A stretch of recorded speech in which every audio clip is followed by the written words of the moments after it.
ఘోర వార్తలోకంకి స్వాగతం. ఈనాటి ముఖ్యాంశాలు: రాష్ట్రంలో ఆడుదాం ఆంధ్రాతో మట్టిలో మాణిక్యాలకు మెరుగు, 6.5 లక్షల ఇళ్ల పట్టాల రిజిస్ట్రేషన్లు పూర్తి, నైతిక విలువలతోనే న్యాయవాద వృత్తిలో రాణింపు, సుప్రీంకోర్టు న్యాయమూర్తి జస్టిస్ ఆషానుద్దీన్ అమానుల్లా. నెలాఖరుకల్లా ఎన్నికల శిక్షణ పూర్తి చేయాలి, రాష్ట్ర ప్రధాన ఎన్నికల అధికారి ముఖేష్ కుమార్ మీనా. తెల్లవారుజామున లారీ విధ్వంసం, 7గురు దుర్మరణం. అట్టహాసంగా కొండవీడు ఫెస్ట్ 2024 ఆరంభం. ఎన్నికలకు ముందే సిఏఏ, అమిత్ షా. 17వ లోక్సభలో కీలక నిర్ణయాలు. పాక్లో సంకీర్ణం, చేతులు కలుపుతున్న నవాజ్ షరీఫ్, బిలావల్. వాసనలోనూ మర్మాలెన్నో, మీరు ఏ రకం గుడ్డు తింటున్నారు? ఈరోజు వార్తలను చూద్దాం. రాష్ట్రంలో ఆడుదాం ఆంధ్రాతో మట్టిలో మాణిక్యాలకు మెరుగు.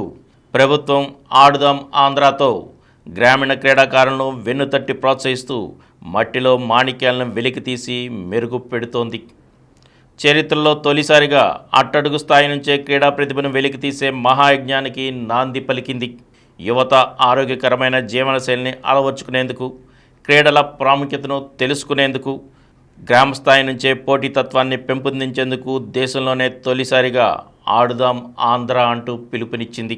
దానికి తగ్గట్టు పకడ్బందీగా గ్రామ స్థాయి నుంచి రాష్ట్ర స్థాయి వరకు ప్రణాళికాబద్ధంగా పోటీల నిర్వహణకు దాదాపు 14 శాఖల సిబ్బంది సహకారంతో ఆడుదాం ఆంధ్ర కార్యక్రమానికి రూపకల్పన చేసింది.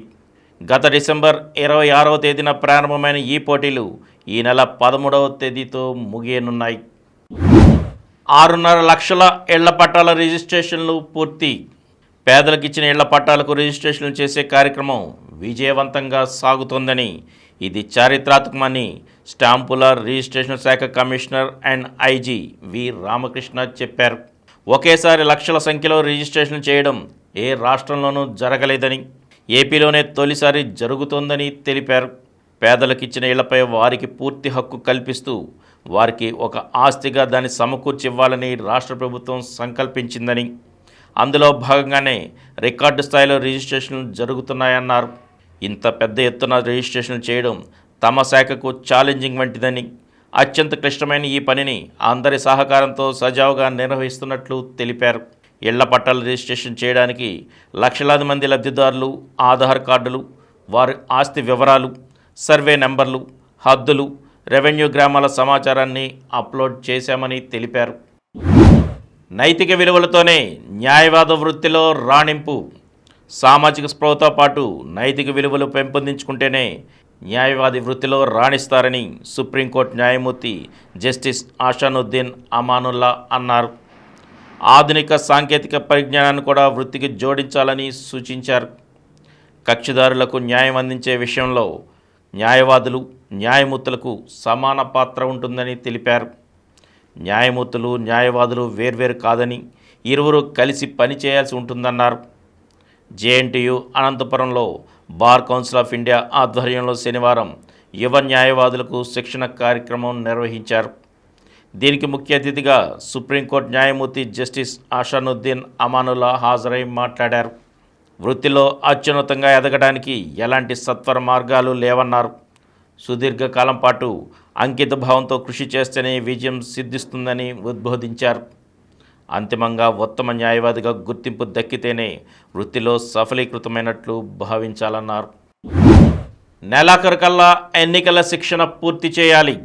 సార్వత్రిక ఎన్నికల షెడ్యూల్ త్వరలో ప్రకటించనున్నందున అన్ని రకాల బృందాల శిక్షణను ఈ నెలాఖరుకల్లా పూర్తి చేయాలని రాష్ట్ర ప్రధాన ఎన్నికల అధికారి ముఖేష్ కుమార్ మీనా జిల్లా ఎన్నికల అధికారులకు ఆదేశించారు. ఆయన శనివారం రాష్ట్ర సచివాలయం నుండి అన్ని జిల్లాల ఎన్నికల అధికారులతో వీడియో కాన్ఫరెన్స్ నిర్వహించారు.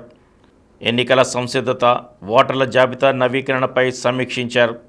ఈ సందర్భంగా ఆయన మాట్లాడుతూ షెడ్యూల్ ప్రకటించిన వెంటనే ఎన్నికల నియమావళి అమల్లోకి వస్తుందని చెప్పారు. దాని ప్రకారం ఫ్లయింగ్ స్క్వాడ్లు, static surveillance, video viewing, election expenditure management టీములు, ఇతర బృందాల కార్యకలాపాలు ప్రారంభమవుతాయని తెలిపారు. అందువల్ల ఈ బృందాలకు వారి విధులపై సమగ్ర అవగాహన ఉండాలన్నారు. ఎన్నికల నిర్వహణ, కౌంటింగ్లో పాల్గొనే అధికారులు, సిబ్బందికి శిక్షణను మార్చి నెలలో ఇవ్వవచ్చని తెలిపారు. తెల్లవారుజామున లారీ విధ్వంసం. డ్రైవర్ నిర్లక్ష్యంతో ఓ లారీ విధ్వంసం సృష్టించింది. ముందు వెళుతున్న ఓ గేదెల లోడు లారీని మితిమీరిన వేగంతో బలంగా కొట్టింది. ఆ తర్వాత అదుపు తప్పి రోడ్డు డివైడర్ దాటి ఎదురుగా వస్తున్న ప్రైవేట్ ట్రావెల్స్ బస్సును ఢీకొంది. ఈ ప్రమాదంలో 7 దుర్మరణం చెందారు. మృతుల్లో బస్సులోని 4 ప్రయాణికులు, 3 వాహనాల డ్రైవర్లు ఉన్నారు. మరో 25 మంది ప్రయాణికులకు తీవ్ర గాయాలయ్యాయి. 3 వాహనాలు నుజ్జు కావడంతో పాటు ఆ ప్రాంతమంతా రక్తసిక్తమై భయానకంగా మారింది. ఈ ఘోర రోడ్డు ప్రమాదం శ్రీ పొట్టి శ్రీరాములు నెల్లూరు జిల్లా కావలి సమీపంలో చెన్నై కోల్కతా జాతీయ రహదారిపై శనివారం తెల్లవారుజామున జరిగింది. రోడ్డు ప్రమాదంపై గవర్నర్ ఎస్ అబ్దుల్ నజీర్ తీవ్ర దిగ్భ్రాంతి వ్యక్తం చేశారు. రోడ్డు ప్రమాదంలో 7 మృతి చెందడం పట్ల విచారం వ్యక్తం చేశారు. మృతుల కుటుంబాలకు తన ప్రగాఢ సానుభూతిని తెలియజేశారు. అట్టహాసంగా కొండవీడు ఫెస్ట్ 2024 ఆరంభం. పల్నాడు జిల్లా చారిత్రక పర్యాటక కేంద్రమైన కొండవీడు ఫెస్ట్ 2024 ఉత్సవాలు శనివారం అట్టహాసంగా ప్రారంభమయ్యాయి. ఈ ఉత్సవాలు 2 రోజుల పాటు కొనసాగనున్నాయి. తొలి రోజున కొండంతా సందర్శకులతో జనసంద్రంగా మారింది. ఫ్లవర్ షో, కొండవీడు సామ్రాజ్యం నమూనా సైకత శిల్పం, చారిత్రక అంశాలు తెలిపే గ్యాలరీ, కొండవీడులో చూడదగ్గ ప్రదేశాలు, వాటి విశిష్టతల బోర్డులు, వెరైటీ వంటకాలు, చిరుధాన్యాలతో ఏర్పాటు చేసిన ఫుడ్ కోర్టులు ఆకట్టుకున్నాయి.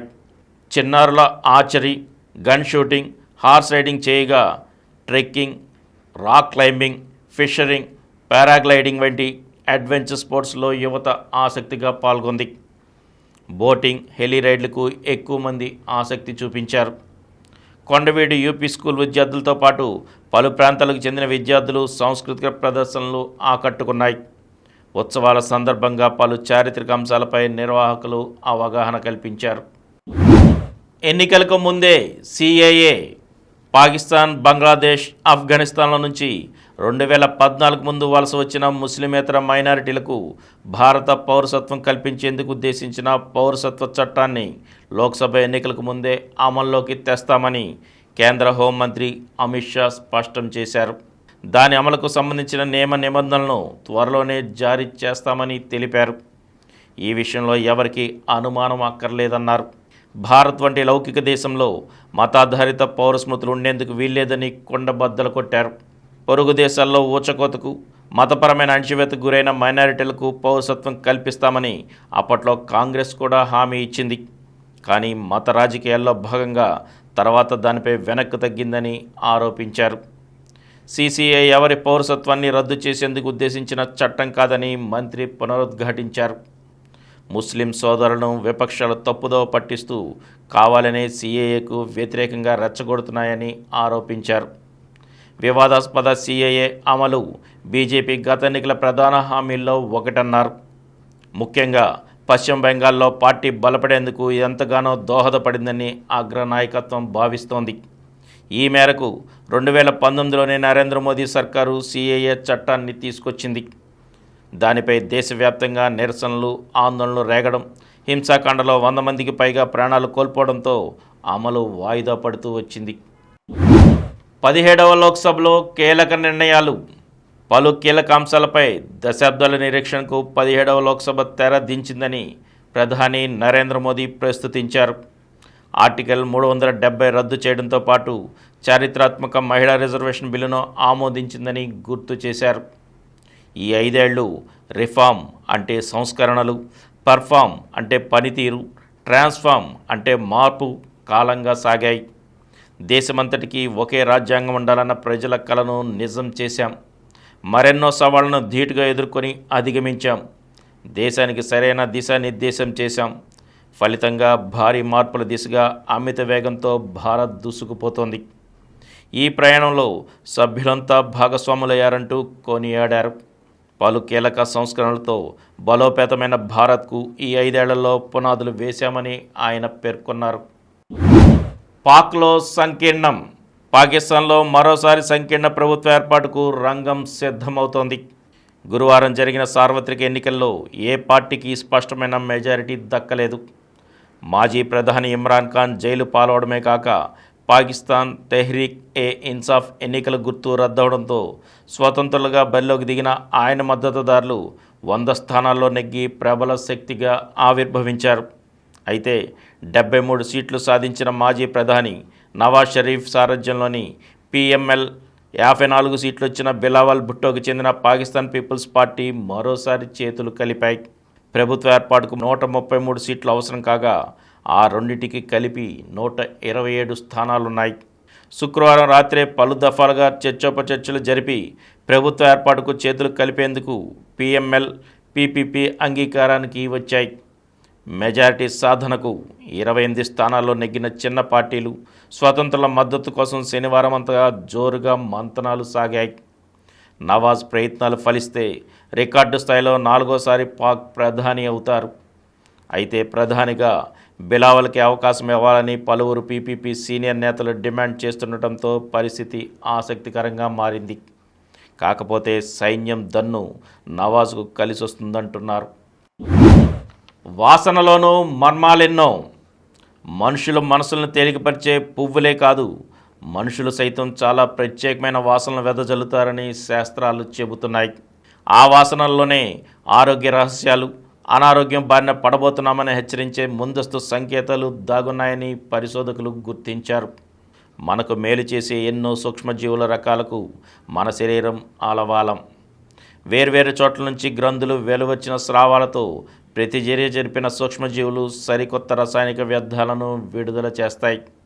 అవన్నీ చర్మ గ్రంథుల స్రావాలతో కలిసిపోయి చెమట రూపంలో బయటకు వస్తాయి. ఈ చెమటలో దాదాపు 500 రకాల రసాయనాలు ఉంటాయని పరిశోధనలో తేలింది. మనిషి అనారోగ్యంగా ఉంటే ఆ మనిషి చెమట, శ్వాస ద్వారా వ్యక్తమయ్యే వాసన విభిన్నంగా ఉంటుంది.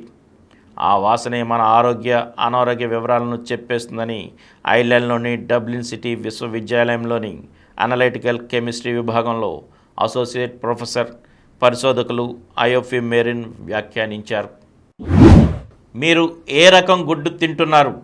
రోజు ఒక గుడ్డు తింటే ఆరోగ్యానికి ఢోకా ఉండదని చాలామంది చెబుతుంటారు. విటమిన్లు, కాల్షియం, ఒమేగా 3 ఫ్యాటీ ఆమ్లాలతో శరీరానికి ఎంతో మేలు జరుగుతుందన్నమాట నిజమే.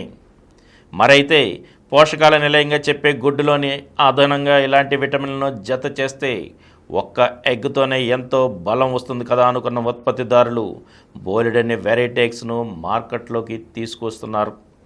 మార్కెట్లో నాటుకోడి గుడ్లు, పౌల్ట్రీ కోడిగుడ్లు ఎప్పటి నుంచో ఉన్నాయి. తర్వాత సేంద్రియ కోడిగుడ్లు లాంటివి అందుబాటులోకి వచ్చాయి. తక్కువ ఖర్చుతో ఎక్కువ పోషకాలు అందించే కోడిగుడ్డు విలువ అందరికీ అర్థమైంది. ముఖ్యంగా కరోనా తర్వాత చాలామంది ఇళ్లలో అల్పాహారంలో దీన్ని భాగం చేశారు. ఆరోగ్యానికి కోడిగుడ్డుకి ఉన్న ఈ బలమైన బంధం వల్లే ఇప్పుడు మరికొన్ని కొత్త రకాల గుడ్లు వస్తున్నాయి. కోళ్లకు పెట్టే ఆహారంలోనే రకరకాల మార్పులు చేస్తూ vitamin D, vitamin E, omega 3, vitamin plus X, ఇంకా అన్ని రకాల విటమిన్లు, ఐరన్, జింక్, కాపర్ లాంటి ఖనిజాలు ఉండే ఇమ్యూనిటీ బూస్టర్ గుడ్లను తయారు చేస్తున్నారు. ఉదాహరణకు కోళ్లకు అవిసె గింజల లాంటి ఒమేగా 3 ఫ్యాటీ ఆమ్లాలు ఇచ్చే పదార్థాలతో ప్రత్యేకమైన డైట్ ఇస్తూ ఒమేగా 3 ఎగ్స్ను తయారు చేస్తారు. కేవలం శాకాహారం అందిస్తూ వెజిటేరియన్ ఎగ్స్ని ఉత్పత్తి చేస్తారు. ఒక్కో రకమైన గుడ్డు కోసం కోళ్లకు పెట్టే దాణాలో మార్పులు చేస్తూ ఒక్కో డైట్ని డిజైన్ చేస్తారన్నమాట. సాధారణంగా గుడ్డులో ప్రోటీన్, అమైనో ఆమ్లాలు, బి కాంప్లెక్స్ విటమిన్లు, డి విటమిన్, ఇతర ఖనిజాలు ఉంటాయి. కానీ వీటికి అదనంగా పోషకాలను కలుపుతూ ఈ కస్టమైజ్డ్ ఎగ్స్ని తయారు చేస్తున్నారు. విటమిన్ల గుడ్లు మాత్రమే కాదు, డయాబెటిక్స్కి ప్రత్యేకంగా రక్తంలో చక్కెర స్థాయిని మెరుగుపరిచే క్రోమియం ఖనిజాన్ని చేర్చుతూ డయాబెటిక్ ఎగ్స్ను, తక్కువ కొవ్వు ఎక్కువ ప్రోటీన్లతో ఉండే కార్డియో ఎగ్స్ను, ఫిట్నెస్ ఫ్రీక్స్ కోసం ప్రోటీన్ బ్రౌన్ ఎగ్స్ను తీసుకొచ్చారు. వ్యాధి నిరోధక శక్తిని పెంచుతూ చిన్నారుల ఎదుగుదలకు అవసరమయ్యే విటమిన్లు, ఖనిజాలు ఇవ్వాలనుకుంటే సాధారణ కోడిగుడ్డుకు బదులు ప్రత్యేకమైన ఈ పోషకాల గుడ్లను ట్రై చేసి చూడవచ్చు. తమ అవసరాలను బట్టి పెద్దవాళ్ళు కూడా వీటిని తినవచ్చు. ఇప్పుడు కొన్ని సంక్షిప్త వార్తలను చూద్దాం. విశాఖకు చెందిన మహిళా వాలంటీర్ రాము అవయవదానం. పుట్టెడి దుఃఖంలోనూ కుటుంబ సభ్యుల పెద్ద మనసు. జీవన్ ధార ట్రస్టుకు అవయవాలు అందజేత. సౌర ఆధారిత సూడో శాటిలైట్ విమానం ప్రయోగం సక్సెస్. సౌరశక్తితో పనిచేసే నూతన తరం మానవరహిత విమానం తొలి ప్రయోగం విజయవంతమైంది. అత్యంత ఎక్కువ ఎత్తులో ప్రయాణించగలదు. వచ్చే 3 ఏళ్లలో ఇది పూర్తి స్థాయిలో అందుబాటులోకి వస్తే ఈ తరహా టెక్నాలజీ ఉన్న అతి కొద్ది దేశాల సరసన భారత్ చేరనుంది. ఇంగ్లాండ్తో టెస్ట్ సిరీస్కు కోహ్లీ పూర్తిగా దూరం. శ్రేయస్ అయ్యర్పై వేటు. కొత్తగా ఆకాష్ దీప్కు అవకాశం. 6వ ప్రపంచ కప్ వేటకు భారత యువ జట్టు సిద్ధం. నేడు అండర్-19 ప్రపంచ కప్ ఫైనల్. ఆస్ట్రేలియాతో భారత్ తుదిపోరు. సాకేత్ రామ్కుమార్ జోడీకి టైటిల్. ఆంధ్రప్రదేశ్ టెన్నిస్ స్టార్ భారత Davis cup player Saketh Myneni ఖాతాలో 16వ ఏటీపీ ఛాలెంజర్ డబుల్స్ టైటిల్ చేరింది. రామ్కుమార్ రామ్నాథన్తో జోడీ కట్టిన Saketh Chennai open ATP challenger 100 టోర్నమెంట్లో డబుల్స్ విజేతగా నిలిచాడు. ఫైనల్లో నిఖత్ జరీన్.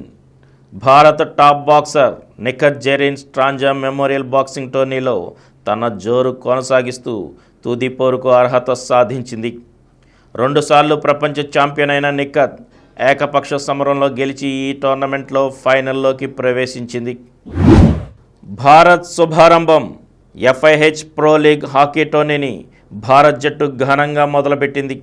శనివారం జరిగిన తొలి లీగ్ మ్యాచ్లో భారత్ 4-1 గోల్స్ తేడాతో స్పెయిన్పై విజయం సాధించింది.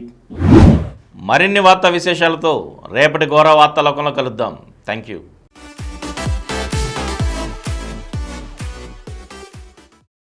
ప్రతిరోజు వార్తా విశేషాల కోసం అనతి కాలంలోనే 20 కోట్ల వ్యూస్ సాధించిన డాక్టర్ సమరం మల్టీ ఛానల్ నెట్వర్క్ సమర్పించు ఘోర వార్తాలోకంకు సబ్స్క్రైబ్ చేయండి, లైక్ చేయండి, మీ ఫ్రెండ్స్కి షేర్ చేయండి. అలాగే ప్రక్కనున్న గంట సింబల్ని ప్రెస్ చేయడం మర్చిపోకండి. Please download Samaram multi-channel app and watch your favorite channels from your mobile. App available on Google Play Store and subscribe to the channels.